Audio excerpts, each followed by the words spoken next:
Kekuatan Eropa desak Israel hentikan perluasan pemukiman di Yerusalem.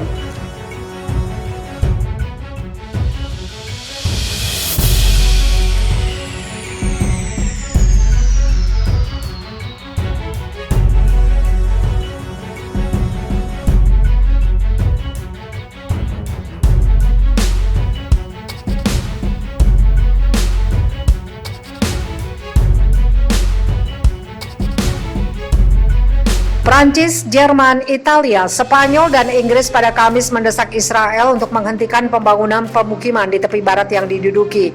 Pernyataan bersama itu muncul ketika ketegangan meningkat di Yerusalem Timur menjelang sidang yang memungkinkan keluarga Palestina diusir dari Sheikh Jarrah. Ini adalah lingkungan tempat pemukiman Yahudi yang didukung oleh pengadilan Israel mengambil alih beberapa rumah warga Palestina.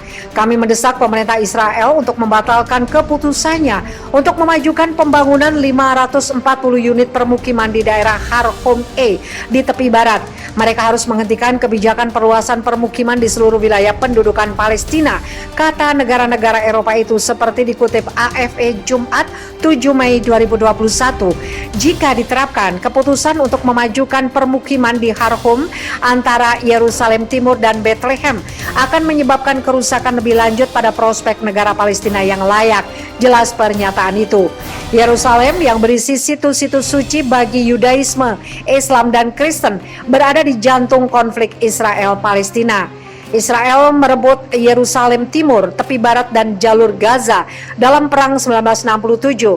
Palestina menginginkan Yerusalem Timur sebagai ibu kota negara masa depan dan sebagian besar negara menganggap pemukiman yang dibangun Israel di sana sebagai ilegal.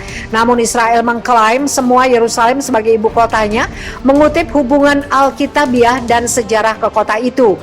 Di Sheikh Jarrah, pemukim dan warga Palestina yang tinggal di jalan tempat penggusuran terus berhadapan dalam bentrokan malam selama Ramadan. Pada Kamis malam, daerah itu ditutup ketika anggota parlemen sayap kanan Israel, Itamar Ben-Gvir, mendirikan kantor di luar salah satu rumah pemukim. Saya datang ke sini karena anak-anak dan wanita diserang setiap malam, ujar Ben-Gvir. Setelah dia berbicara, ada bentrokan antara warga Palestina dan polisi Israel yang melakukan 15 penangkapan. Seorang reporter Reuters melihat sebuah mobil terbakar di dekat sebuah rumah yang diambil alih oleh para pemukim di jalan belakang dekat lokasi penggusuran. Polisi mengkonfirmasi bahwa itu milik seorang Israel. Di antara kerumunan pemuda Palestina yang berkumpul di dekatnya, Mohamed Abu Seine mengatakan dia tidak tahu siapa yang membakar kendaraan itu, tetapi dia ingin para pemukim pergi. Mengapa mereka datang? Tanah ini milik kita. Mengapa mereka ingin mengusir kita darinya? Pungkas remaja berusia 17 tahun itu. Setelah 10 tahun dukung Israel, Kanada berbalik dukung resolusi PBB pro-Palestina. Sebelumnya, Kanada adalah negara yang memberikan suara menentang atau abstain pada resolusi yang mendukung Palestina, termasuk resolusi penentuan nasib sendiri Palestina, kedaulatan atas sumber daya alam, dan ilegalitas pemukiman Israel. Pemerintah Trudeau mendukung resolusi yang mendukung hak penentuan nasib sendiri rakyat Palestina yang diadopsi oleh Majelis Umum PBB selama sesi Komite Ketiga. Resolusi itu diajukan oleh negara Palestina, Korea Utara, Zimbabwe, dan yang lainnya, dan yang menyerukan penyelesaian damai yang adil, abadi, dan komprehensif untuk konflik Israel-Palestina, dan secara eksplisit merujuk pada tanah yang diperebutkan antara kedua negara sebagai wilayah Palestina yang diduduki. Pemungutan suara dilakukan setelah pengumuman Amerika Serikat bahwa mereka tidak lagi menganggap permukiman Yahudi di tepi barat yang diduduki dan Yerusalem Timur sebagai ilegal yang membalikkan dasawarsa kebijakan luar negeri Amerika Serikat. Resolusi yang berjudul Hak Rakyat Palestina untuk menentukan nasib sendiri ditentang oleh Israel, Amerika Serikat, dan 5 negara Pulau Pasifik, Kepulauan Marshall, Nauru, dan negara Federasi Mikronesia. Sebanyak 164 negara memberikan suara mendukung, termasuk Inggris dan Jerman. Seorang juru bicara Kementerian Luar Negeri Kanada, Christina Dott, mengatakan kepada Israel Times, Kanada berkomitmen untuk tujuan perdamaian yang komprehensif, adil, dan abadi di Timur Tengah, termasuk penciptaan negara Palestina yang hidup berdampingan secara damai dan aman dengan Israel. Pada saat itu semakin terancam penting bagi Kanada untuk menggarisbawahi komitmen tegas kami pada solusi dua negara. Anggota parlemen NDP Timmins James Bay, Charlie Aung mendukung langkah ini dan memberi selamat kepada Perdana Menteri Justin Trudeau karena mengakui hak-hak Palestina dengan menentang pemukiman ilegal.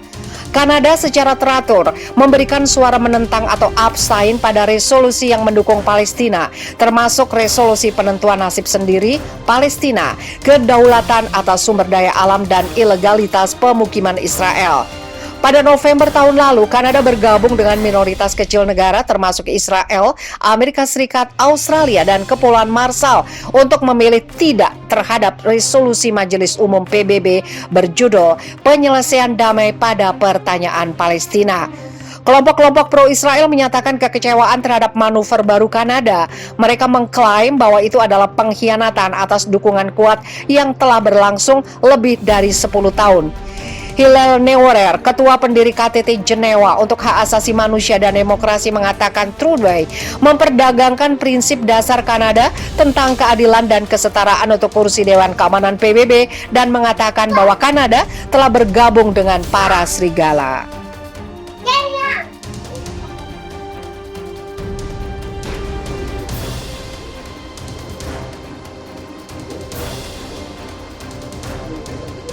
Gagal bentuk pemerintah, Netanyahu serahkan kursi PM Israel.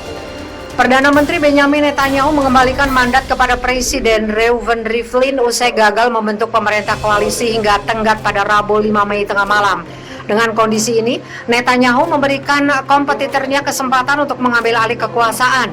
Dikutip dari Reuters, Presiden Reuven diduga kuat bakal memberi tugas membentuk koalisi kepada anggota parlemen lainnya, Yair Lapid, 57 tahun, partai sentrisnya, Yesh Atid, menempati posisi kedua setelah partai Liquidnya Netanyahu dalam pemilu Israel yang keempat kalinya 23 Maret. Kantor Presiden Reuven Rivlin dikutip dari AFP mengatakan dalam sebuah pernyataan bahwa Netanyahu telah memberitahu pihak kepresidenan bahwa dia tidak dapat membentuk pemerintahan dan mengembalikan mandat kepada presiden.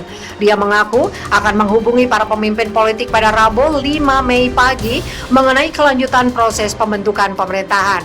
Pada pemilu terakhir, Likud partai sayap kanan yang berusia 71 tahun tersebut memang memenangkan kursi mayoritas. Namun Netanyahu dan sekutunya tidak mendapat mayoritas mutlak, yaitu setidaknya 120 kursi di parlemen Israel Nation. Mayoritas pemilih tidak tertarik dengan kesuksesan program vaksinasi virus corona Netanyahu. Kasus korupsi yang tengah menjeratnya disebut jadi batu sandungan. Setelah melewati waktu 28 hari untuk pengamanan koalisi pasca pemilu pada 23 Maret atau yang keempat di Israel dalam rentang kurang dari 2 tahun, Netanyahu yang berkuasa dari 1996 sampai 1999 dan 2009 hingga kini tetap gagal membentuk pemerintah.